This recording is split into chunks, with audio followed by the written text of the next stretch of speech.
நாளுக்காக நாங்கள் உமக்கு நன்றி செலுத்துகிறோம். எங்கள் வாழ்க்கையின் எல்லா நிலைகளிலும் நீர் எங்களோடு இருந்து வழி நடத்துகிறதற்காக உமக்கு ஸ்தோத்திரம். நீர் சகலத்தையும் அறிந்தவராய் இருக்கிறீர்.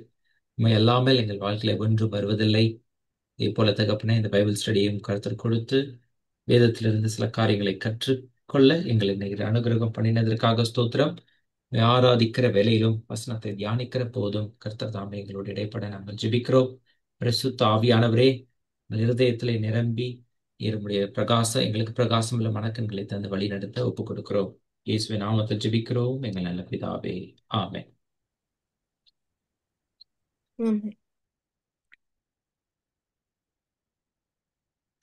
நம்ம பாட போற பாட்டு வந்து ஆயிரம் ஆயிரம் நன்மைகள்ங்கிற பாட்டு. இந்த பூமியில நம்ம எவ்ரிடே பார்க்கும் பொழுது நம்மளை சுத்தி ஆயிரம் நன்மைகள் ஆண்டவர் வச்சிருக்காரு. இன்னைக்கு இந்த சூரியன் வந்ததா இருக்கட்டும், நமக்கு வெளிச்சம் கிடைக்கிறதா இருக்கட்டும், நம்மளை சுத்தி பீப்புள்லாம் குட்டா இருக்கிறதா இருக்கட்டும், எல்லாமே ஆண்டவரோட கிருபை, அவரோட நன்மை இந்த பூமியில இருக்கிறதுனாலதான் இந்த பூமியில இன்னும் நமக்கு ஹாப்பினஸ் ஜாய்னா என்னன்னுங்கிறதே தெரியுது. அந்த அளவுக்கு ஆண்டவர் அநேக நன்மைகள் நம்மளை சுத்தி வச்சிருக்காரு. நம்ம பார்க்குற சின்ன செடியில இருந்து அதுல பூக்கிற அந்த பூ, அந்த கலர்ஸ், அது எல்லாம் நம்ம மனசுக்கு ஹாப்பினஸ் கொடுக்குது. ஒவ்வொன்றுத்துலயும் ஆண்டவரோட நன்மை இருக்கு. சின்ன பெரிய காரியங்கள் மாத்திரம் இல்லை, நம்ம ஒவ்வொரு செகண்டும், ஈவன் நம்ம வெரி பிரெத், நாம ஒரு நிமிஷம் சுவாசிக்கிறதே அவருடைய நன்மை தான். அப்படி இருக்கிற அந்த ஆண்டவர், அவ்வளோ நன்மையை தந்த ஆண்டவரை நம்ம பிரைஸ் பண்ணுவோம். ஆயிரம் ஆயிரம் நன்மைகள் அனுதினம் என்னை சூழ்ந்திட, கிருபையும் இரக்கமும் அன்பும் கொண்டீரே. நல்ல எபினேசராய் என்னை நடத்தி வந்திரே, நன்றி சொல்ல வார்த்தை இல்லையே. நல்ல எபினேசராய் என்னை நடத்தி வந்திரே, நன்றி சொல்ல வார்த்தை இல்லையே. மாலை மாலை எல்லா வேளையிலும் என்னை நடத்தும் உம் கரங்கள் நான் கண்டே. தேவை பெருகும் போது சிக்கி தவித்திடாது உதவும் உம் கரங்கள் நான் கண்டே. எல்லா நேரக்கத்திலும் என்னை வீழாமல் காக்கும் அன்பின் நல்ல கர்த்தரே. எல்லா நேரக்கத்திலும் என்னை வீழாமல் காக்கும் அன்பின் நல்ல கர்த்தரே. ஆயிரம் ஆயிரம் நன்மைகள் அனுதினம் என்னை சூழ்ந்திட, கிருபையும் இரக்கமும் அன்பும் கொண்டீரே. மரண பள்ளத்தாக்கில் நான் நடந்த வேளை, மீட்கும் கரங்கள் நான் கண்டே.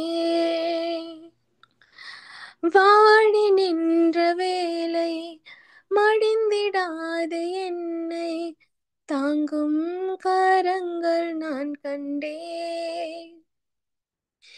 எந்தன் மாறாவின் வாழ்வை மதுரமாய் மாற்றும் அன்பின் நல்ல கர்த்தரே. எந்தன் மாறாவின் வாழ்வை மதுரமாய் மாற்றும் அன்பின் நல்ல கர்த்தரே. ஆயிரம் ஆயிரம் நன்மைகள் அனுதினம் என்னை சூழ்ந்திட, கிருபையும் இரக்கமும் அன்பும் கொண்டீரே. நல்ல எபினேசராய் என்னை நடத்தி வந்திரே, நன்றி சொல்ல வார்த்தை இல்லையே. நல்ல எபினேசராய் என்னை நடத்தி வந்திரே, நன்றி சொல்ல வார்த்தை இல்லையே.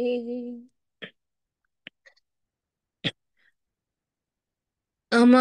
ஆண்டவர் நமக்கு நல்ல எபினேசரா இருந்து இந்நாள் வரைக்கும் நம்மள சேஃபா, பத்திரமா எல்லா நேரத்துலயும் நம்ம கூடவே இருந்து நம்மள நடத்தி வந்திருக்காரு. அதுக்காக அவர ஸ்தோத்திரிப்போம். அவரோட அன்பு வந்து நம்மளால புரிஞ்சுக்கவே முடியாது. பாவியா இருக்கிற நமக்கா இவ்ளோ அன்பு, நம்ம எவ்ளோ மீறி இருக்கோம்னு நமக்கு தெரியும். நம்ம இருதயத்துக்கு தெரியும். ஆனாலும் நம்மள தேடி வந்து நம்மள அவ்ளோ நேசிச்சு, அவரு நமக்காக அவரு உயிரே குடுப்பாருன்னா, அது வந்து அந்த அன்ப வந்து விவரிக்கவும் முடியல. அது வந்து ரொம்ப ஆச்சரியமா இருக்கு. அந்த அன்ப குறிச்சு ஒரு பாடல நம்ம பாடுவோம். என் நிலைமை நன்றாய் அறிந்தவர், பாவி என்னை அழைத்தவர், மீறின பின்பும் வெறுக்காதவர். உம்மை போல் என்னை நேசிக்க ஒருவரும் இல்லை. நேசித்தவரில் இது போல் அன்பை இன்னும் காணவில்லை. உம்மை போல் என்னை நேசிக்க ஒருவரும் இல்லை. நேசித்தவரில் இது போல் அன்பை இன்னும் காணவில்லை. என் நிலைமை நன்றாய் அறிந்தவர், பாவி என்னை அழைத்தவர், மீறின பின்பும் வெறுக்காதவர். விவரிக்க முடியவில்லை, வர்ணிக்க வார்த்தை இல்லை, உம் அன்பை மட்டும் என்னவென்று சொல்ல தெரியவில்லை. விவரிக்க முடியவில்லை, வர்ணிக்க வார்த்தை இல்லை, உம் அன்பை மட்டும் என்னவென்று சொல்ல தெரியவில்லை.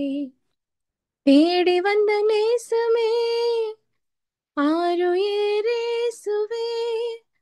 உம் அன்பில் ஒன்றே உண்மை உண்டென்று கண்டே. தேடி வந்த நேசமே, ஆருயிரேசுவே, உம் அன்பில் ஒன்றே உண்மை என்றும் உண்டென்று கண்டே. என் நிலைமை நன்றாய் அறிந்தவர், பாவி என்னை அழைத்தவர், மீறின பின்பும் வெறுக்காதவர். உம்மை போல் என்னை நேசிக்க ஒருவரும் இல்லை. நேசித்தவரில் இது போல் அன்பை இன்னும் காணவில்லை. உம்மை போல் என்னை நேசிக்க ஒருவரும் இல்லை. நேசித்தவரில் இது போல் அன்பை இன்னும் காணவில்லை. ஸ்தோத்திரம் ஆண்டவரே. அப்பா உம்மை துதிக்கிறோம் சுவாமி, உம்மை ஸ்தோத்திரிக்கிறோம் அப்பா. ஆண்டவரே, இந்த பூமி முழுவதும் ஆண்டவரே உம் நன்மையால் நிறைந்திருக்குது. ஆண்டவரே, எங்க கண்கள் எந்த பக்கம் திரும்பினாலும் ஆண்டவரே உம் நன்மையால் நிறைந்திருக்குது. ஏசு சுவாமி, அப்பா உம்மை ஸ்தோத்திரிக்கிறோம். ஆண்டவரே, உம்முடைய நன்மை இன்னும் இந்த பூமியில இருப்பதற்காக ஆண்டவரே அப்பா உம்மை ஸ்தோத்திரிக்கிறோம். அப்பா, எங்களோட ஒவ்வொரு சுவாசமும் ஆண்டவரே உம்முடைய கிருபைய ஆண்டவரே அப்பா உம்மை ஸ்தோத்திரிக்கிறோம் சுவாமி. ஆண்டவரே, நாங்க அவ்வளோ ஒன்றும் ஸ்பெஷல் பீப்புளெலாம் கிடையாது. அவ்வளோ ஒன்றும் பரிசுத்தமான ஆட்கள்லாம் கிடையாது. நிறைய நேரத்தில் ஆண்டவரே நாங்கள் மீறி இருக்கிறோம் ஏசு சுவாமி. ஏசப்பா, ஆண்டவரே அப்பா உங்களுடைய பரிசுத்தத்தின் அந்த லெவலுக்கு ஆண்டவரே நாங்கள் பக்கத்தில் கூட வர முடியாது. ஆனாலும் ஆண்டவரே, எங்களுக்காக ஆண்டவரே நீர் இந்த பூமிக்கே வந்து ஆண்டவரே உம்முடைய விரோதியாய் நாங்கள் இருந்த காலத்தில் ஆண்டவரே நீர் எங்களுக்காக உம்முடைய உயிரையே ஆண்டவரே அப்பா நீங்க கொடுப்பீங்கன்னா ஆண்டவரே இந்த அன்பை வந்து எங்களால புரிஞ்சுக்கவே முடியல. இந்த அளவுக்கு ஆண்டவரே எங்களை நீங்க நேசிச்சிருக்கிறீங்க இயேசு சுவாமி. ஆண்டவரே அப்பா உம் அன்பு ஆண்டவரே எங்களை உம் அன்பினால நீர் எங்களை கட்டி வைத்திருப்பதற்காக ஆண்டவரே அப்பா உண்மை ஸ்தோத்திரிக்கிறோம் இயேசு சுவாமி. ஆண்டவரே, all we can say is thank you Lord, thank you for doing this. நாங்க இதுக்காக ஆண்டவரே எதுவுமே எங்களால குடுக்கிற அளவுக்கு ஆண்டவரே ரொம்ப அவ்வளவு வேர்தியான பீப்புள் கிடையாது. But God we surrender our hearts ஏசப்பா. ஆண்டவரே அப்பா, நாங்க ஆண்டவரே இருக்கும் வண்ணமாவே ஆண்டவரே உங்ககிட்ட வரோம். ஆண்டவரே உங்க கரங்கள்ல ஆண்டவரே எங்களை ஒப்பு கொடுக்கிறோம் சுவாமி. ஆண்டவரே, அந்த அன்புனால ஆண்டவரே எங்க இருதயத்தை ஆண்டவரே சுத்திகரித்து ஆண்டவரே எங்க வாழ்க்கையை சுத்திகரித்து ஆண்டவரே எங்களை அப்பா, உம்முடைய மகிமையின் சாயல்ல ஆண்டவரே ஒவ்வொரு நாளும் உம் வார்த்தையை கொண்டு ஆண்டவரே எங்களை மாத்துங்க இயேசு சுவாமி. ஆண்டவரே, எங்க வாழ்க்கையில ஆண்டவரே உம்மை பற்றி அறிந்து கொள்ளுற அந்த வாஞ்சை ஆண்டவரே எங்களுக்கு தாங்க. உம் வார்த்தையின் மீது தாகத்தை தாங்க இயேசு சுவாமி. அந்த வார்த்தை ஆண்டவரே ஒவ்வொரு நாளும் ஒவ்வொரு நிமிஷமும் எங்க வாழ்க்கையில அதை நாங்க யூஸ் பண்ண ஆண்டவரே, அதன்படி வாழ ஆண்டவரே எங்களுக்கு கத்துக் கொடுங்க. அதுக்கான அந்த ஒபீடியன்ஸை எங்களுக்கு கொடுங்க. உம் அதுபடி வாழ ஆண்டவரே எங்களுக்கு ஸ்ட்ரென்த் கொடுங்க இயேசு சுவாமி. இயேசுப்பா, இப்ப கூட நாங்க இந்த பைபிள் ஸ்டடியை நாங்க கேட்கும் பொழுது ஆண்டவரே எங்களுக்குள்ளார பேசுங்க. எங்க இருதயத்துல நீங்க கிரியை செய்யுங்க இயேசு சுவாமி. சத்தியத்தை அறிவீர்கள், சத்தியம் உங்களை விடுதலையாக்கும்னு சொன்னீரே. கேட்கிற சத்தியம் ஆண்டவரே அப்பா, எந்த காரணத்திலும் எங்க இருதயத்தை விட்டு எடுத்து போடாத படிக்க ஆண்டவரே அப்பா, நீரே வேலி அடைத்து பாதுகாத்துக்கோங்க. அந்த சத்தியம் எங்க வாழ்க்கையில ஒரு விடுதலையை உண்டு பண்ண ஆண்டவரே எங்களுக்கு உதவி செய்யுங்க இயேசு சுவாமி. ஆண்டவரே, எல்லாவற்றையும் ஆண்டவரே உம்முடைய மகிமைக்காக ஆண்டவரே ஒப்பு கொடுக்கிறோம். நீரே தொடர்ந்து காத்து வழி நடத்துங்க. நேசிக்கின்ற இயேசு கிறிஸ்துவின் மூலம் ஜெபம் கேளும் பிதாவே, ஆமென். ஆமென், ஆமென். Praise the lord. Thank you for leading worship. இந்த நாளிலும் நம்ம மத்தியில் இருக்கிற சகோதரி ஃபாத்திமா ரோஸ்ரி அவர்கள் கர்த்தருடைய வார்த்தையை பகிர்ந்து கொள்வார். Praise Lord. ராஜாவும் பிரசன்னம் போதுமையா, எப்போதும் எனக்கு போதுமையா. ராஜாவும் பிரசன்னம் போதுமையா, பிரசன்னம் பிரசன்னம் தேவ பிரசன்னம் பிரசன்னம் பிரசன்னம் தேவ பிரசன்னம். அன்பான எங்கள் ஆண்டவரே, இந்த ஜூம் மீட்டிங்கில் இணைந்துள்ள எங்கள் ஒவ்வொருவரையும் ஒவ்வொரு குடும்பங்களையும் அது பிரசன்னத்தால் நிறைத்தருளும் அப்பா. உம் வசனமே எங்கள் கால்களுக்கு தீபமும் எங்கள் பாதைக்கு வெளிச்சமுமாய் இருப்பதற்காக உமக்கு நன்றி செலுத்துகிறோம். நீர் எம்மாவுஸ் சென்ற சீடர்களோடு உரையாடி கொண்டு போன போது அவர்கள் உள்ளம் பற்றி எரிந்ததைப் போல உடைய வேத வார்த்தைகளை நாங்கள் தியானிக்கும் போது நீர் எங்களோடு பேசும்படியாக ஜெபிக்கிறோம். இயேசு கிறிஸ்துவின் நாமத்தில் ஜெபிக்கிறோம் பிதாவே, ஆமென்.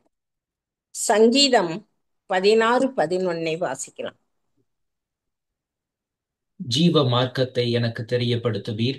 உம்முடைய சமூகத்தில் பரிபூரண ஆனந்தமும் உம்முடைய வலது பாரிசத்தில் நித்திய பேரின்பமும் உண்டு. தேவனுடைய பிரசன்னத்தில் பரிபூரண ஆனந்தம், நித்திய பேரின்பம். இந்த வசனத்தை நாம் வாசிக்கும் போதே நமக்குள் எவ்வளவு மகிழ்ச்சி, ஆனந்தம், பேரின்பம். இந்த பரிபூரண ஆனந்தத்தையும் பேரின்பத்தையும் முழுமையாக அனுபவித்தவர்கள் நம்மளுடைய ஆதி பெற்றோர் ஆதாமும் ஏவாளும் மட்டும்தான் என நினைக்கிறேன். தனது சாயலாகவும் தனது ரூபமாகவும் தேவன் மனிதனை படைத்தார் என்று நாம் வாசிக்கிறோம். சரி, தேவனுடைய சாயல் என்ன, ரூபம் என்ன என்று பார்த்தால் யோவான் 4:24 நாம் வாசிக்கிறோம், தேவன் ஆவியாய் இருக்கிறார் என்று. மனிதனை படைத்த தேவன் ஏதேன் என்னும் செழிப்பான தோட்டத்தில் அவர்களை வாழச் செய்து பகலின் குளிர்ச்சியான நேரத்தில் தேவன் அந்த தோட்டத்திலே உலாவி வந்தார் என்றும் தேவனுடைய பிரசன்னத்தில் அவர்கள் வாழ்ந்தார்கள் என்றும் ஆதியாகமத்திலே நாம் வாசிக்கிறோம். ஆனாலும் தொடர்ந்து அவர்களால் தேவ பிரசன்னத்தில் வாழ முடியவில்லை. தேவன் மனிதர்களை படைத்த நோக்கம் என்ன? வாசிக்கலாம். எசாயா 43:21. இந்த இந்த ஜனத்தை இந்த ஜனத்தை எனக்கென்று ஏற்படுத்தினேன், இவர்கள் என் துதியை சொல்லி வருவார்கள். இங்க ஆண்டவர் என்ன சொல்றாரு? படைக்கப்பட்ட மனிதன் எப்பொழுதும் தேவனை புகழ்ந்து பாடி அவரை ஸ்தோத்தரித்து அவரை ஆராதிப்பதற்கு என்றுதான் இந்த ஜனத்தை ஆண்டவர் ஏற்படுத்தி இருக்கிறார். அதே போல நம்மளுடைய ஆதி பெற்றோர்களும் அவ்வாறு வாழ்ந்திருந்தால், இந்த சாத்தானுக்கு இடம் கொடுக்காமல் அவர்கள் வாழ்ந்திருந்தால், அந்த தேவ பிரசன்னம் அவர்களை விட்டு எடுபடாமல் இருந்திருக்கும். ஏனென்றால் நம் தேவன் துதிகளின் மத்தியில் வாசம் செய்கிற தேவன். இந்த தேவ பிரசன்னத்தில் பரிபூரண ஆனந்தத்தையும் பேரின்பத்தையும் அனுபவிக்க தேவன் ஒரே ஒரு கண்டிஷன் மாத்திரம்தான் விதித்திருந்தார். ஒரு குறிப்பிட்ட மரத்தின் கனியை மாத்திரம் உண்ணக்கூடாது என்று. ஆனால் தேவனுடைய கட்டளையை மீறி சாத்தானுக்கு செவி கொடுத்து தேவனுக்கு எதிராக பாவம் செய்து தங்களது தேவ சாயலை இழந்து தேவ பிரசன்னத்தை இழந்து அவர்கள் தேவ பிரசன்னத்திலிருந்து ஏதேன் தோட்டத்திலும் இருந்தும் துரத்தப்பட்ட காரியங்கள் எல்லாம் நாம் அறிந்திருக்கும் காரியங்கள் தான். சங்கீதம் 22:3 நாம் வாசிக்கும் போது அதில் இஸ்ரவேலின் துதிகளுக்குள் வாசமாயிருக்கிற தேவரீரே பரிசுத்தர் என்று நாம் பார்க்கிறோம். சங்கீதம் 100 வாசிக்கும் போது நாம் அவர் ஜனங்களும் அவர் மேய்ச்சலின் ஆடுகளுமாய் இருக்கிறோம். அவர் வாசல்களில் துதியோடும் அவர் பிரகாரங்களில் புகழ்ச்சியோடும் பிரவேசித்து அவரை துதித்து அவருடைய நாமத்தை ஸ்தோத்தரியுங்கள் என்று வாசிக்கிறோம். மகிழ்ச்சியோடே கர்த்தருக்கு ஆராதனை செய்து ஆனந்த சத்தத்தோடே அவர் சந்நிதிக்கு நாம் வரும்போது தேவ பிரசன்னம் நம்மை சூழ்ந்து கொள்ளும். நமது நெருக்கங்களிலே நம்முடைய உபத்திரவங்களிலே நாம் துதிகளுக்கு பாத்திரராகிய கர்த்தரை நோக்கி கூப்பிடும் போது அந்த அபய சத்தத்தை கேட்டு தேவ பிரசன்னம் இறங்கி வந்து அவரது கரத்தை நீட்டி நம்மை பிடித்து தூக்கி விடுகிறார் என்பதை சங்கீதம் 18 6 முதல் 16 வரை உள்ள வசனங்களை நாம் வாசிக்க கேட்கலாம்.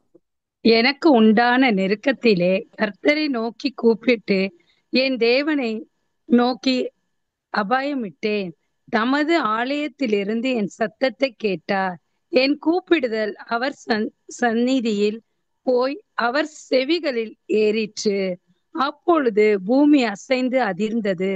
அவர் கோபம் கொண்டபடியால் பர்வதங்களின் அஸ்திபாரங்கள் குலுக்கி அசைந்தது. அவர் நாசியிலிருந்து புகை எழும்பிற்று. அவர் வாயிலிருந்து பட்சிக்கிற அக்கினி புறப்பட்டது. அதனால் தழல் மூண்டது. வானங்களை தாழ்த்தி இறக்கினார். அவர் பாதங்களின் கீழ் காரிருள் இருந்தது. கெருபின் மேல் ஏறி வேகமாய் சென்றார். காற்றின் சேட்டைகளை கொண்டு பறந்தார். இருளை தமக்கு மறைவிடமாக்கினார்.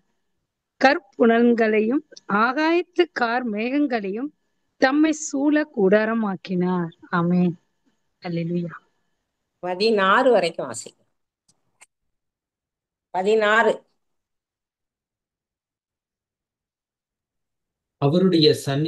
அவருடைய சந்நிதி பிரகாசத்தினால் அவருடைய மேகங்கள் பறந்து விலகிற்று. கல்மலையும் நெருப்புதலும் விழுந்தது. கர்த்தர் வானங்களிலே குமுறினார். உன்னதமானவர் தமது சத்தத்தை தொனிக்க பண்ணினார்.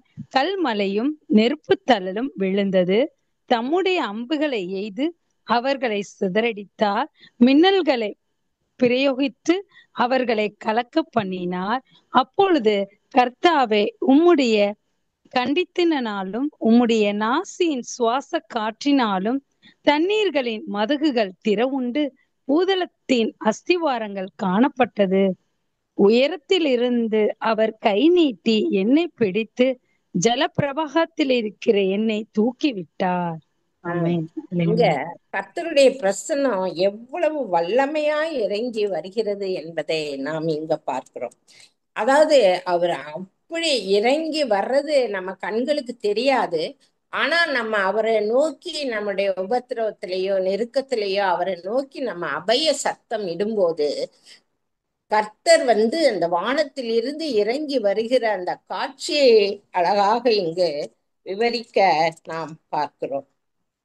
அதுபோலத்தான் நாம் தேவனை நோக்கி கூப்பிடும் போது அங்கு என்ன நிகழ்கிறது என்பது நம் கண்களுக்கு தெரியாது. ஆனால் தேவ கிருபை உடனே செயலாற்ற ஆரம்பிக்கிறது. நாமே வியந்து ஆச்சரியப்படத்தக்க விதத்துல ஒரு விடுதலையை ஆண்டவர் கொண்டு வரார். அதாவது உயரத்திலிருந்து அவர் கை நீட்டி என்னை பிடித்து அந்த ஜல பிரவாகத்தில் இருக்கிற என்னை தூக்கி விட்டார் என்ற அந்த வேத வசனம் எவ்வளவு அருமையாக இங்கு எழுதப்பட்டுள்ளது பாருங்கள். அதே போலதான் இந்த தெய்வ பிரசன்னத்தை நான் ஒரு நாள்ல அனுபவிச்சேன். அத பற்றி கூட உங்களுக்கு சாட்சியா சொல்ல ஆசைப்படுறேன். இது உங்களுக்கெல்லாம் தெரிஞ்சதுதான். ஆனாலும் நான் இந்த சாட்சியை எத்தனை தடவைனாலும் சொல்றதுக்கு எனக்கு ரொம்ப விருப்பம் உண்டு. 1998 வந்து எனக்கு வயசு 48 தான். அப்போ ஒரு மரணத்துக்கு ஏதுவான ஒரு பலவீனம், என் உடல்ல ரத்தமெல்லாம் வெளியேறி போகும்போது நான் 2 மருத்துவமனைகள்ல 2 முறை அட்மிட் செய்யப்பட்டு ஒவ்வொரு முறையும் 9 யூனிட் பிளட் ஏத்துனாங்க. ஆனாலும் எந்த மருத்துவராலும் என்னுடைய நோய் என்ன அப்படிங்கிறத அவங்களால கண்டுபிடிக்கவே முடியல. பல நோய் கண்டறியும் பரிசோதனைகள்னு சொல்லுவாங்கல்ல, டயக்னோஸ்டிக் டெஸ்ட் எல்லாம் செஞ்சாலும் அந்த நோய் என்னன்னு, அந்த ரூட் காஸ் என்னென்று ஒவ்வொரு மருத்துவருக்கும் திருச்சியில கண்டுபிடிக்க முடியல. அதனால என்னை அப்ரப்டா மருத்துவமனையில இருந்து டிஸ்சார்ஜ் பண்ணாங்க. அப்ப அந்த மருத்துவர்களால கைவிடப்பட்ட நிலையில நான் வீட்டுல இருக்கும்போது நான் மரண பள்ளத்தாக்குல இறங்கி கொண்டிருப்பதை அப்போது நான் உணர்ந்தேன். அப்ப நான் தேவனை நோக்கி ஒரு அபய சத்தமிட்டு கண்ணீர் விட்டு நான் கதறி நான் ஜெபிச்ச போது உடனே தேவ பிரசன்னம் என்மேல் இறங்க ஆரம்பித்தது. ஒரு அற்புதம் நிகழ ஆரம்பித்தது. எப்படி நம்ம இந்த சங்கீதத்துல வாசிச்ச போது எப்படி ஆண்டவர் இறங்கி வந்தாரோ அதே போல ஒரு தேவ பிரசன்னத்தினால என்னை நிரப்புனாரு. அப்போ ஒரு அற்புதம் நடந்தது. எப்படின்னா, எங்க தெருவில் இருக்கிற ஒரு ஃபேமிலி, அவங்க அப்பதான் வேலூர் இபி ஆஃபீஸ்ல இருந்து இங்க டிரான்ஸ்ஃபர் ஆகி வந்திருக்காங்க. அவங்க வந்து என்னைய பார்த்துட்டு உடனே அவரு சிஎம்சி ஆஸ்பத்திரிக்கு ஃபோன் பண்ணி அப்பாயின்மெண்ட் வாங்கி அங்க அப்புறம் ட்ரெயின் டிக்கெட் எங்களுக்கெல்லாம் அவரே ரிசர்வ் பண்ணி அவர் எங்க கூடயே வந்து என்னை அட்மிட் பண்ணாங்க. அப்போ அந்த மருத்துவமனையில ஒரு சாப்பல் இருந்தது, ஒரு ஆலயம். அப்ப அங்க போய் நான் ப்ரேயர் பண்ணிட்டு அதுக்கப்புறம் நான் மருத்துவரை பார்த்தேன். அப்ப மருத்துவர் வந்து உடனே உங்களுக்கு 4 யூனிட் பிளட் தான் இருக்கு, 9 பேரை நீங்க கூட்டிட்டு வாங்க, 9 யூனிட் பிளட் உங்களுக்கு ஏத்தணும்னு. உடனே எப்படித்தான் அந்த புதிய ஊரு இருந்தாலும் அங்க 9 பேர் எனக்காக வந்தாங்க பிளட் கொடுக்க. முத நாள் எனக்கு ஒரு யூனிட் பிளட் ஏத்துனாங்க. உடனே ஒரு ஒரு விடுதலை. அப்ப இந்த மரண பயம் வந்து என்னை விட்டு நீங்கிருச்சு. 1.5 மாசம் அந்த மருத்துவமனையில சிகிச்சை பெற்று அந்த ஸ்மால் இன்டெஸ்டைன்ல ஒரு ஆப்ரேஷன், ஒரு அறுவை சிகிச்சை பெற்று 1.5 மாசம் மருத்துவமனையில இருந்துட்டு வெளியே டிஸ்சார்ஜ் செய்யப்பட்டு நான் வந்தேன். அப்ப இன்னைக்கு வரைக்கும் ஆண்டவர் என்னைய நல்ல சுகத்தோட வாழ வைத்து கொண்டு இருக்கிறாரு. ஆனா நான் மருத்துவமனையில் அந்த இருந்த நாட்கள் எல்லாம் அந்த மருத்துவமனையில தினமும் காலையிலையும் சாயந்தரமும் ஜெபம், மெசேஜ் அப்படின்னு எல்லா நோயாளிகளுக்காகவும் அங்க ஜெபிப்பாங்க. அந்த மருத்துவமனையில அந்த தேவ பிரசன்னம் அந்த சூழ்ந்து இருந்ததுனால அநேக நோயாளிகள் விடுதலை பெற்று ஒவ்வொரு நாளும் டிஸ்சார்ஜ் ஆகிறத நான் பார்த்தேன். மலாக்கி 4:2 நம்ம வாசிக்கும் போது, என் நாமத்துக்கு பயந்திருக்கிற உங்கள் மேல் நீதியின் சூரியன் உதிக்கும், அதன் செட்டைகளின் கீழ் ஆரோக்கியம் இருக்கும் என்று நாம் வாசிக்கிறோம். அதே போல அந்த சிஎம்சி மருத்துவமனையில ஆண்டவருடைய பிரசன்னம் வந்து அவ்வளவு வல்லமையா அங்க இருக்கிறதுனால அநேக மக்கள் வந்து அங்க வந்து நல்ல ட்ரீட்மெண்ட் எடுத்து சுகம் பெற்று ஒவ்வொரு நாளும் டிஸ்சார்ஜ் ஆகிறத நான் பார்த்துக்கிட்டே இருந்தேன். அதனாலதான் நான் வந்து தேவனுடைய பிரசன்னத்தை நான் அன்னைக்கு உணர்ந்ததுனால எனக்கும் ஆண்டவர் ஒரு விடுதலையை கொடுத்தாரு. இதை நான் எத்தனை தடவை வேணாலும் சாட்சியா சொல்லுவேன். அதனால நான் தேவனுக்கு நன்றி பாட்டு பாடும் போதெல்லாம் உண்மையிலுமே என் கண்ணில் கண்ணீர் வரும். அதாவது பெர்க்மான்ஸ் பாட்டு கூட ஒன்று உண்டு. துன்பத்தின் பாதையில் நடந்த அந்நாளில் தூக்கி சென்றீரையா. துன்பத்தின் பாதையில் நடந்த அந்நாளில் தூக்கி சென்றீரையா. அன்பரும் கரத்தால் அனைத்து அனைத்து தினம் ஆறுதல் தந்தீரையா. அன்பரும் கரத்தால் அனைத்து அனைத்து தினம் அதிசயம் செய்தீரையா. நன்றி ராஜா, இயேசு ராஜா. நன்றி ராஜா, இயேசு ராஜா. நன்றி ராஜா, இயேசு ராஜா. நன்றி ராஜா, இயேசு ராஜா. கூப்பிட்ட நாளில் மறுமொழி கொடுத்து விடுதலை தந்தீரையா. கூப்பிட்ட நாளில் மறுமொழி கொடுத்து விடுதலை தந்தீரையா. குறைகளை நீக்கி கரைகளை போக்கி கூடவே வந்தீரையா. குறைகளை நீக்கி கரைகளை போக்கி கூடவே வந்தீரையா. நன்றி ராஜா, இயேசு ராஜா. நன்றி ராஜா, இயேசு ராஜா. நன்றி ராஜா, இயேசு ராஜா. நன்றி ராஜா, இயேசு ராஜா. ராஜா நீர் செய்த நன்மைகள் அவை எண்ணி முடியாதையா. ஏறெடுப்பேன் நன்றி பலி என் ஜீவனால் எல்லாம். நான் ஏறெடுப்பேன் நன்றி பலி என் ஜீவனால் எல்லாம்.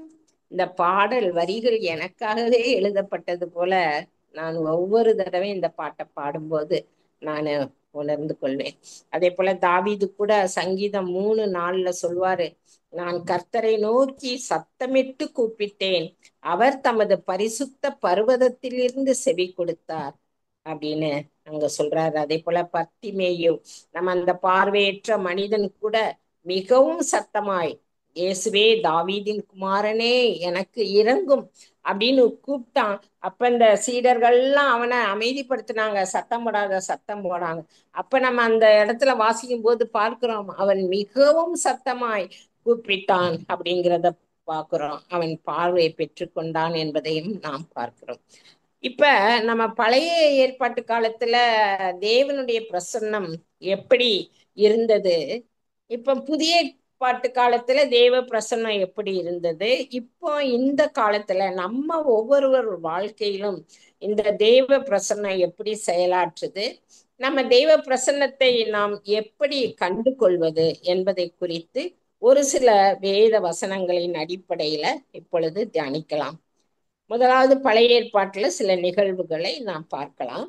முதலாவது யாத்திராகமம் 3ஆம் அதிகாரம் 1 முதல் 5 வரை உள்ள வசனங்கள் வாசிக்கலாம். மோசே மிதியான் தேசத்து அசரியனாய் இருந்த தன் மாமனாகிய எத்திரோவின் ஆடுகளை மேய்த்து வந்தான். அவன் ஆடுகளை வனாந்தரத்தின் பின்புறத்திலே ஓட்டி தேவ பர்வதமாகிய ஒரேப் மட்டும் வந்தான். அங்கே கர்த்தருடைய தூதரானவர் ஒரு முட்செடியின் நடுவிலிருந்து உண்டான அக்கினி ஜுவாலையிலே நின்று அவனுக்கு தரிசனமானார்.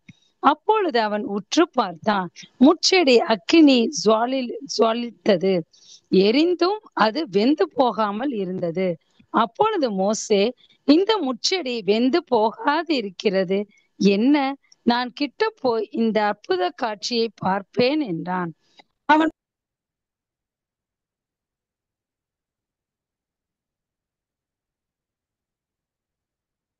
அதாவது வாசிக்கலாம்.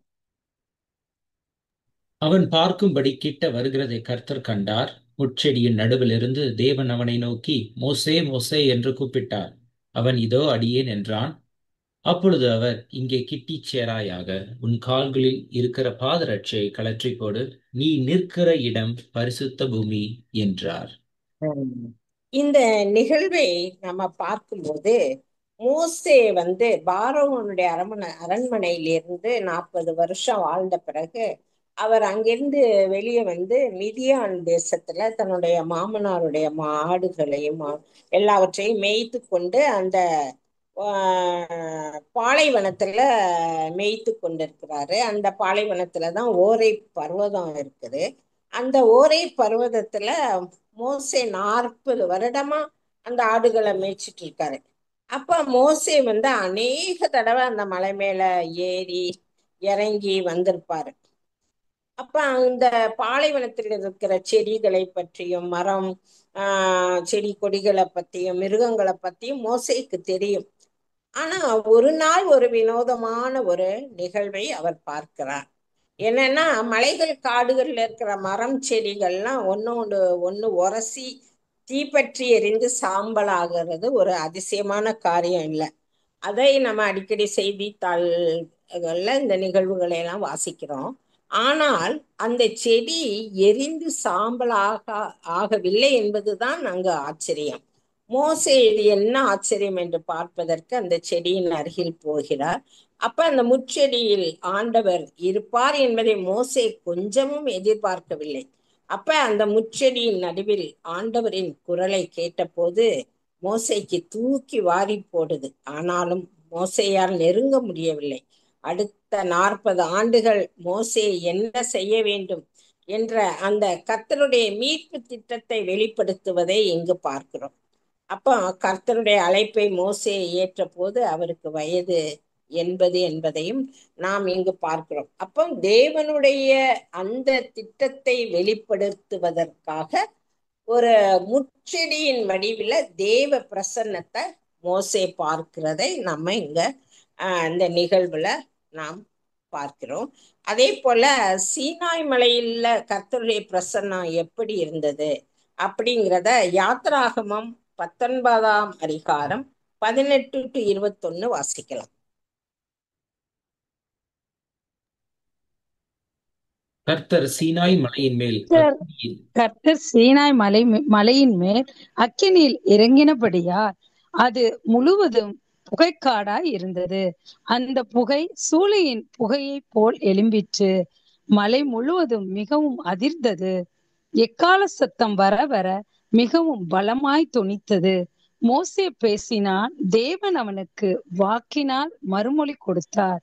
கர்த்தர் சீனாய் மலையில் உள்ள கொடுமுடியில் இறங்கின போது கர்த்தர் மோசேயை மலையின் கொடுமுடியிலே வரவழைத்தார்.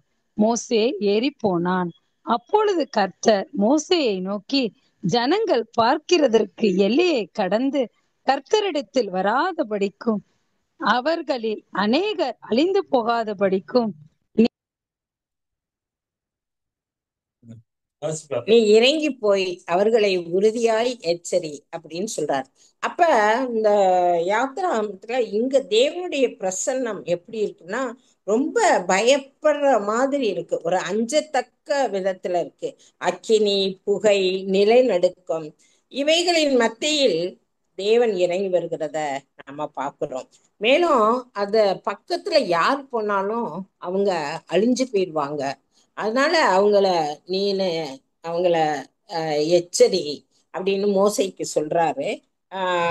18:12 நம்ம வாசிக்கும் போது, சீனாய் மலையின் அடிவாரத்தை தொடுகிறவன் கொல்லப்படுவான் அப்படின்னு அங்க எழுதியிருக்கிறது. அப்போ கர்த்தருடைய பிரசன்னம் ஒரு அஞ்சத்தக்க விதத்துல இங்க இருக்கிறதை நம்ம பார்க்கிறோம். அதே போல நியாயாதிபதி புஸ்தகத்தை நம்ம சிம்சோனை பற்றி நம்ம பார்க்கும்போது, அந்த சிம்சோன் இஸ்ரவேல் மக்களை பெலிஸ்தரிடமிருந்து விடுவிக்கும் நோக்கத்தோடு அபிஷேகம் செய்யப்பட்டாலும் கூட சிம்சோன் தேவனுடைய நோக்கத்தை நிறைவேற்றாமல் அவன் இஷ்டப்படி அவன் தன்னுடைய வாழ்க்கையில இஷ்டப்படி வாழ்ந்து தேவனை விட்டு வழி விலகி போய் அந்த பெலிஸ்தரோட அவன் கையை கொத்துக்கிட்டு வீழ்ந்து போய் அவர்களால் கண்களால் பிடுங்கப்பட்டு வெண்கல சங்கிலிகளால் அவனை கட்டி அவனை வேடிக்கை காட்ட சொல்லி அவனை பார்த்து கேலி செய்து அவமானப்படுத்துறாங்க. அப்போது சிம்சோன் தேவ பிரசன்னத்தை வாஞ்சித்து கதறுகிறான். அப்போ ஆண்டவரை நோக்கி அந்த கதறுகிறவர்களுடைய சத்தத்தை எல்லாம் தேவன் கேட்டு தன்னுடைய பிரசன்னத்தின் மத்தியில அவங்களுக்கு விடுதலை கொடுக்கிறார் என்பதை நாம் இங்கு கூட நம்ம பார்க்கிறோம். நியாயாதிபதிகள் 16ஆம் அதிகாரம் 27 முதல் 30 வரை உள்ள வசனங்கள். அந்த வீடு புருஷராலும் ஸ்திரீகளாலும் நிறைந்திருந்தது. அங்கே பெலிஸ்தியரின் சகல பிரபுக்களும் வீட்டின் மேல் புருஷரும் ஸ்திரீகளுமாக ஏறக்குறைய 3000 பேர் சிம்சோன் வேடிக்கை காட்டுகிறதை பார்த்து கொண்டு இருந்தார்கள். அப்பொழுது சிம்சோன் கர்த்தரை நோக்கி கூப்பிட்டு, கர்த்தராகிய ஆண்டவரே, நான் என் 2 கண்களுக்காக ஒரே தீர்வையாய் பெலிஸ்தியர் கையிலே பழி வாங்கும்படிக்கு இந்த ஒரு விசை மாத்திரம் என்னை நினைத்தருளும். தேவனே பலப்படுத்தும் என்று சொல்லி சிம்சோன் அந்த வீட்டை தாங்கி நிற்கிற 2 நடுத்தூண்களில் ஒன்றை தன் வலது கையினாலும் மற்றொன்றை தன் இடது கையினாலும் பிடித்து கொண்டு, என் ஜீவன் பெலிஸ்தியரோடு கூட மடிய கடவுது என்று சொல்லி பலமாய் சாய்க்க அந்த வீடு அதில் இருந்த பிரபுக்கள் மேலும் எல்லா ஜனங்கள் மேலும் விழுந்தது. இவ்விதமாய் அவன் உயிரோடு இருக்கையில் அவனால் கொல்லப்பட்டவர்களை பார்க்கிலும் அவன் சாகும் போது அவனால் கொல்லப்பட்டவர்கள் அதிகமாய் இருந்தார்கள். தேவ பிரசன்னம் சிம்சோன் மீது இறங்கி தேவனுடைய அந்த நோக்கத்தை நிறைவேற்றாத சிம்சனும் அவர்களோடு சேர்ந்து மடிகிறதை இங்கு நம்ம பார்க்கிறோம். ஆகவே சிம்சோனின் முடிவு கூட ரொம்ப பரிதாபமா இருக்குது. அதே போல 2 சாமுவேல் 5ஆம் அதிகாரம் 18-25 வரையுள்ள வசனங்கள். 18-25. பெலிஸ்தாரோ ரெப்பாயும் பள்ளத்தாக்கிலே பரவி இருந்தார்கள். பெலிஸ்தியருக்கு விரோதமாய் போகலாமா? அவர்களை என் கையில் ஒப்பு கொடுப்பீரா என்று தாவீது கர்த்தரிடத்தில் விசாரித்த போது, கர்த்தர், போ, பெலிஸ்தியரை உன் கையில் நிச்சயமாய் ஒப்பு கொடுப்பேன் என்று தாவீதுக்கு சொன்னார். தாவீது பாகால் பிராசிமோக்கு அங்கே அவர்களை முறியடித்து தண்ணீர்கள் உடைந்தோடுகிறது போல் கர்த்தர் என் சத்துருக்களை எனக்கு முன்பாக உடைத்து ஓட பண்ணினார் என்று சொல்லி அதன் மித்தம் அந்த ஸ்தலத்திற்கு பாகால் பிராசிம் என்று பெயரிட்டான். அங்கே பெலிஸ்தியர் தங்கள் விக்கிரகங்களை விட்டு ஓடி போனார்கள். அவைகளை தாவீதும் அவன் மனுஷரும் சுட்டெரித்தார்கள். இங்க தாவீது முழு இஸ்ரவேலுக்கும் ராஜாவாக இருந்தபோது பெலிஸ்தர் போரிட வராங்க. அப்ப கர்த்தரிடத்துல கேட்கிறாரு தாவீது, பெலிஸ்தரை என் கையில் ஒப்படைப்பிறான்னு. அப்போது கர்த்தர் என்ன சொல்றாரு? நிச்சயமா ஒப்பு கொடுப்பேன். முசுக்கொட்டை செடிகளின் நுனியில் செல்லுகிற இறைச்சலை நீ கேட்கும் போது கர்த்தர் உனக்கு முன்பாக புறப்பட்டிருக்கிறார் என்று அறிந்து கொள் அப்படின்னு சொல்றார்.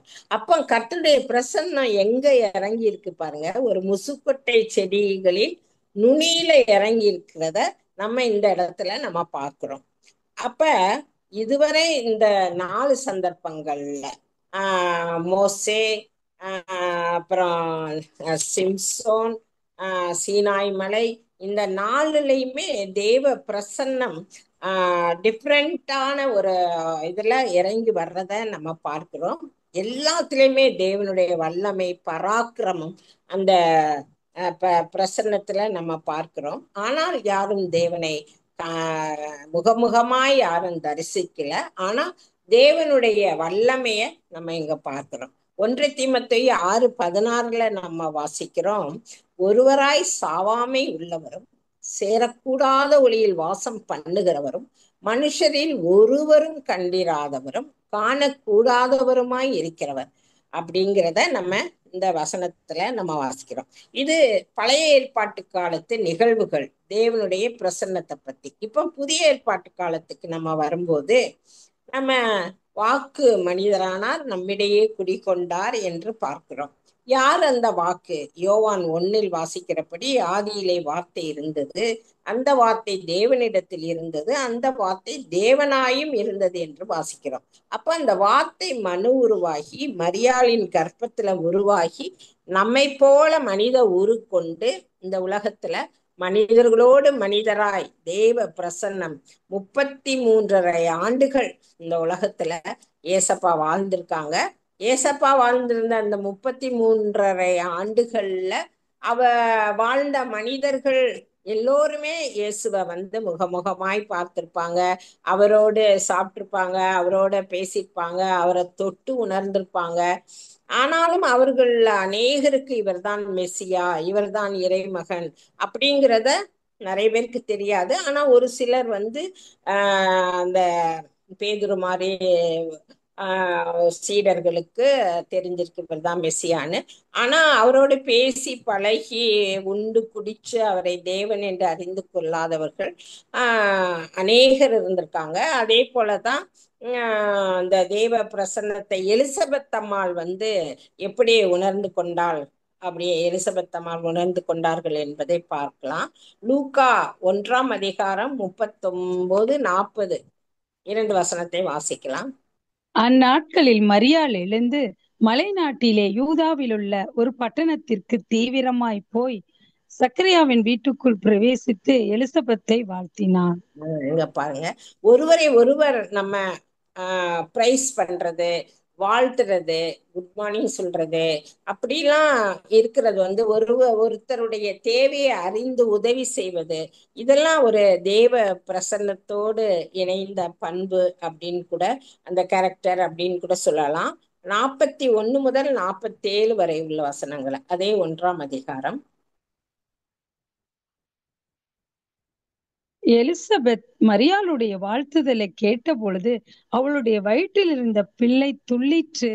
எலிசபெத் பரிசுத்த ஆவியினால் நிரப்பப்பட்டு உரத்த சத்தமாய், ஸ்திரீகளுக்குள்ளே நீர் ஆசீர்வதிக்கப்பட்டவள், உன் கர்ப்பத்தின் கனியும் ஆசீர்வதிக்கப்பட்டது. என் ஆண்டவருடைய தாயார் என்னிடத்தில் வந்தது எனக்கு எதினால் கிடைத்தது? இதோ நீ வாழ்த்தின சத்தம் என் காதில் விழுந்தவுடனே என் வயிற்றிலுள்ள பிள்ளை களிப்பாய் துள்ளிற்று. விசுவாசித்தவளே பாக்கியவதி, கர்த்தராலே அவளுக்கு சொல்லப்பட்டவைகள் நிறைவேறும் என்றாள். அப்பொழுது மரியா, என் ஆத்துமா கர்த்தரை மகிமைப்படுத்துகிறது, என் ஆவி என் இரட்சகராகிய தேவனில் களி கூறுகிறது. இங்க மரியாள் எலிசபெத்தை வாழ்த்திய பொழுது எலிசபெத்துடைய வயிற்றில் உள்ள குழந்தை யாரு? யோவான் ஸ்நானன் துள்ளியதாக இங்க பார்க்கிறோம். மகிழ்ச்சியால் அவரு துள்ளியதாக பார்க்கிறோம். எலிசபெத்து அந்த தேவனுடைய பிரசன்னத்தை உணர்ந்ததையும், அங்க தேவ பிரசன்னம் அங்க இருந்ததுனால மரியாளும் எலிசபெத்தும் அந்த மகிழ்ச்சி, ஆனந்தம், பேரின்பம் எல்லாவற்றையும் அனுபவித்ததையும் நம்ம இங்க பார்க்கிறோம். மரியாளும் கூட ஆண்டவரை மகிமைப்படுத்தி என் ஆவி என் இரட்சகராகிய தேவனில் களி கூறுகிறது என்று பாடுகிறதையும் நாம் இங்கு பார்க்கிறோம். எசாயா 6ஆம் அதிகாரத்துல நம்ம பார்க்கும்போது எசாயா ஒரு காட்சியை பார்க்கிறாரு. ஆலயம் புகையால் நிறைந்திருப்பதையும் வாசல்களில் நிலைக்கால்கள் அசைந்ததையும் அவர் பார்க்கிறார். அப்போ தேவ பிரசன்னத்துல மரத்தினால் செய்யப்பட்ட அந்த உயிரற்ற நிலைக்கால்களே அசைந்தது அப்படின்னா, உயிருள்ள குழந்தை தேவ பிரசன்னத்தில் துள்ளுவது இயற்கை தானே. அப்போ லூக்கா 24ஆம் அதிகாரத்தை நம்ம வாசிக்கும் போது எம்மாவுஸ் நோக்கி பயணம் செய்து கொண்டிருந்த அந்த சீடர்கள் 2 பேர், அவங்களோட அந்த உயிர்த்த ஆண்டவர் தன்னை ஒரு வழிப்போக்கன் போல காமிச்சுக்கிட்டு அவர்களோடு உரையாடி கொண்டு வராரு. ஆனா அவர்தான் ஆண்டவர் இயேசு என்பதை அவர்களால் கண்டு உணர முடியவில்லை. ஆனா இயேசு பேசிய வார்த்தைகள், அவரு ஒரு மாடுலேஷன்ல பேசியிருப்பாரு. அவருடைய பேச்சுடைய தோரணை, மோசே முதலிய தீர்க்கதரிசிகள் எழுதிய வேத வாக்கியங்களை குறித்தும், அவர் தம்முடைய பாடுகளை குறித்தும் மரணத்தை குறித்தும் இதெல்லாம் உங்களுக்கு தெரியாதா அப்படிங்கிறத பத்தியும் அவர்களோடு இயேசு பேசிட்டு வரும்போது கூட தங்களோட வர்றவர் இயேசுதான் அப்படிங்கிறத அவங்க அடையாளம் கண்டு கொள்ளவே இயலவில்லை. அதனாலதான் இயேசு அவர்களை சொல்றாரு, மந்த இருதயம் உள்ளவர்கள் என்று அவர்களை கடிந்து கொள்வதை நாம் பார்க்கிறோம். அதே போல யோவான் சுவிசேஷம் 4ஆம் அதிகாரத்தை நாம் வாசிக்கும் போது இயேசு என்ன பண்றாரு, தன்னை மிகவும் களைப்படைந்தவர்கள் போல காட்டிக்கிட்டு ஒரு கிணற்றின் அருகே அமர்ந்து ஒரு சமாரிய பெண்ணுடன் அவர் பேசுறாரு. தாகத்துக்கு தண்ணீர் கொடுமா அப்படின்னு சொல்லிட்டு அவர் கேட்கிறாரு. அவரோட அந்த சமாரிய பெண்ணோட அவரு கான்வர்சேஷன் ஆரம்பிக்கிறாரு. இந்த 4ஆம் அதிகாரத்தை பார்த்தா அது ஒரு ஒரு நீண்ட உரையாடல். 8ஆம் வசனம் முதல் 26ஆம் வசனம் வரைக்கும் 2 பேரும் உரையாடி கொண்டிருப்பதை நாம் பார்க்கிறோம். இந்த சமாரிய பெண்ணுடைய வாழ்க்கை மற்றவர்களால் ஒரு புறக்கணிக்கப்பட்ட ஒரு வாழ்க்கையாக இருந்தாலும், இந்த உரையாடல்ல சமாரிய பெண் யாக்கோபை பற்றி சொல்றாரு. இந்த கிணறு தான் எங்களுக்கு யாக்கோபு வெட்டி கொடுத்த கிணறுன்னு சொல்றாரு. மேசியா வருவாரு, அது எங்களுக்கு தெரியும். மேசியாவின் வருகையை பற்றியெல்லாம் அந்த சமாரிய பெண் இயேசுட்டு சொல்றார். அப்போ இங்க நம்ம பார்க்கும்போது இந்த யூதர்களை காட்டிலும் இந்த சமாரிய பெண் வந்து இயேசு மெசியாவை பற்றியும் யாக்கோபை பற்றியும் தெரிந்து வச்சிருக்கிறத பார்க்கும்போது நமக்கு ஆச்சரியமா இருக்குது. இந்த எம்மாவு சீடர்களை பார்க்கிலும் இந்த சமாரிய பெண் ரொம்ப ஸ்மார்ட்டா இருக்கிறத நம்ம இங்க பார்க்கிறோம். இயேசு வந்து சொல்றாரு, நான் தான் அந்த மெசியா அப்படின்னு அவர் கூறின உடனே அவள் மகிழ்ச்சிக்கு அளவே இல்லை. அப்ப அவள் அப்படியே குடத்தை அப்படியே போட்டுட்டு ஊருக்குள்ள போய் மெசியாவை பற்றி அறிவிக்க ஓடுறார். அப்போ அந்த இயேசுடைய பிரசன்னத்துல இந்த சமாரிய பெண் எவ்வளவு மகிழ்ச்சி, அவளுக்கு எவ்வளவு பேரின்பம். அதே போலதான் புதிய ஏற்பாடு முழுசையும் நம்ம வாஸ்தாக்க தேவ பிரசன்னத்தில் எவ்வளவு அதிசயங்கள், எவ்வளவு அற்புதங்கள், எவ்வளவு மனமாற்றங்கள், எவ்வளவு சுகம், எல்லாவற்றையும் நம்ம இந்த வேதத்தை வாசிக்கும் போது நம்ம அறிந்து கொள்கிறோம். பழைய ஏற்பாட்டு தேவ பிரசன்னம் எப்படி இருந்தது வாசிக்கலாமா? எபிரேயர் 12:18 முதல் 21 முடிய வாசிங்க யாராவது. அன்றியும் தொடக்கூடியதும் அக்கினி பற்றி எரிகிறதுமான மலையினிடத்திற்கும் மந்தாரம் இருள் பெருங்காற்று ஆகிய இவைகளினிடத்திற்கும் எக்கால முழக்கத்தினிடத்திற்கும் வார்த்தைகளுடைய சத்தத்தினிடத்திற்கும் நீங்கள் வந்து சேரவில்லை. அந்த சத்தத்தை கேட்டவர்கள் பின்னும் தங்களுக்கு வார்த்தை சொல்லாதபடிக்கு வேண்டிக் கொண்டார்கள். ஏனெனில் ஒரு மிருகமாகிலும் மலையை தொட்டால் அது கல் எரியுண்டு அல்லது அம்பினால் எய்யுண்டு சாக வேண்டும் என்று சொல்லப்பட்ட கட்டளையை சகிக்க மாட்டாதிருந்தார்கள். மோசையும் நான் மிகவும் பயந்து நடுங்குகிறேன் என்று சொல்லத்தக்கதாக அந்த காட்சி அவ்வளவு பயங்கரமாய் இருந்தது. பழைய ஏற்பாட்டு தேவ பிரசன்னம் அவ்வளவு பயங்கரமா இருந்தது. மோசே கூட பயப்படுற அளவுக்கு அந்த தேவ பிரசன்னம் இருந்தது. ஆனால் புதிய ஏற்பாட்டு பிரசன்னம் எப்படிப்பட்டது? அதே எபிரேயர் 12:22 முதல் 24. நீங்களோ சீயோன் மலையினிடத்திற்கும் ஜீவனுள்ள தேவனுடைய நகரமாகிய பரம எருசலேமிடத்திற்கும் 1000-10,000 தெய்வ தூதர்களினிடத்திற்கும் பரலோகத்தில் பேர் எழுதி இருக்கிற முதற் பேரானவர்களின் சர்வ சங்கமாகிய சபையினிடத்திற்கும் யாவருக்கும் நியாயாதிபதியாகிய தேவனிடத்திற்கும் பூரணமாக்கப்பட்ட நீதிமான்களுடைய ஆவிகளிடத்திற்கும் புது உடன்படிக்கையின் மத்தியஸ்தராகிய இயேசுவினிடத்திற்கும் ஆபேலினுடைய இரத்தம் பேசினதை பார்க்கிலும் நன்மையானவைகளை பேசுகிற இரத்தமாகிய தெளிக்கப்படும் இரத்தத்தினிடத்திற்கும் வந்து சேர்ந்தீர்கள். பாருங்க, இந்த பிரசன்னம் எவ்வளவு ஒரு சாந்தம், ஒரு அமைதி. இயேசுவினுடைய நமக்கு நன்மையானவைகளை பேசுகிற இயேசுவினுடைய தெளிக்கப்படும் இரத்தமாகிய அந்த இடத்திற்கு வந்து சேர்ந்தீர்கள் என்று எபிரேயருக்கு எழுதப்பட்ட திருமுகத்துல நம்ம வாசிக்கிறோம். நம்மளுடைய இந்த வாழ்க்கையிலும் ஒவ்வொரு நாளும் தேவ பிரசன்னத்தை நம்ம உணர முடியும். எப்படின்னா, அந்த முச்செடியிலும் முசுக்கட்டை செடியிலும் காணப்பட்ட தேவ பிரசன்னம் தேவனால் படைக்கப்பட்ட எல்லா இயற்கையிலும் நாம் காண வேண்டும். அந்த கடலா இருந்தாலும் செடி, மலை, கொடி, காடுகள் எல்லா இடத்துலயும் நம்ம தேவனால் படைக்கப்பட்ட இயற்கையில் நம்ம தேவ பிரசன்னத்தை நம்ம பார்க்கணும். அந்த இயற்கையை நம்ம பாதுகாக்கணும்.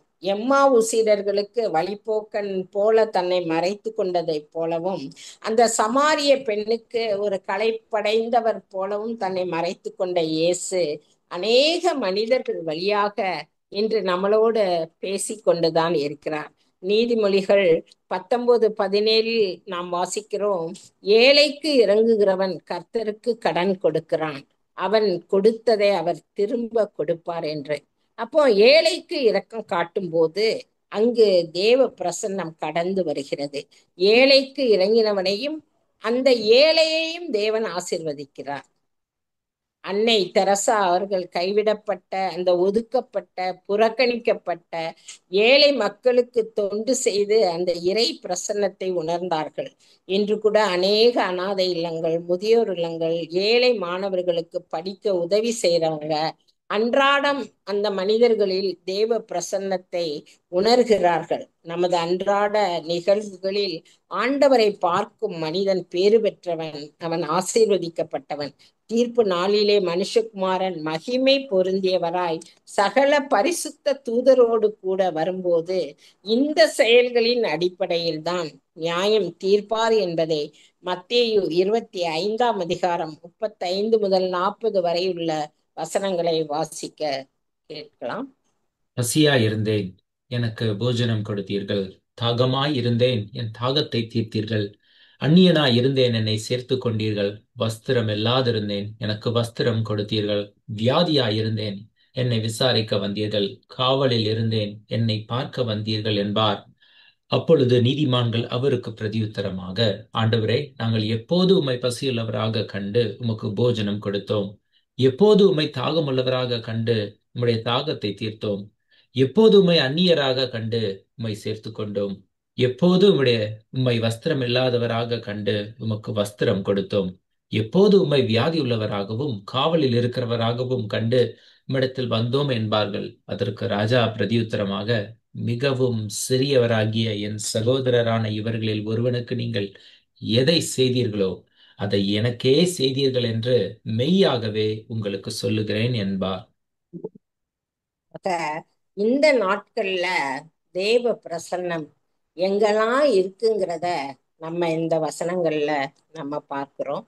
அதனால நம்முடைய வாழ்க்கையில தேவையில் இருக்கும் சகோதர சகோதரிகளை நம் இனம் கண்டு அவர்களுக்கு நம்மாலான உதவியை நம்ம செய்யும் பொழுது நம்மளும் தேவ பிரசன்னத்தை அனுபவிக்கிறவர்களாய் இருப்போம் என்பதை நாம் இங்கு அறிந்து கொள்கிறோம். தேவனுக்கே மகிமை உண்டாவதாக. ஆமென். ஆமென், ஆமென். அப்படியே ப்ரே பண்ணி க்ளோஸ் பண்ணிடுறீங்களா? ஓகே.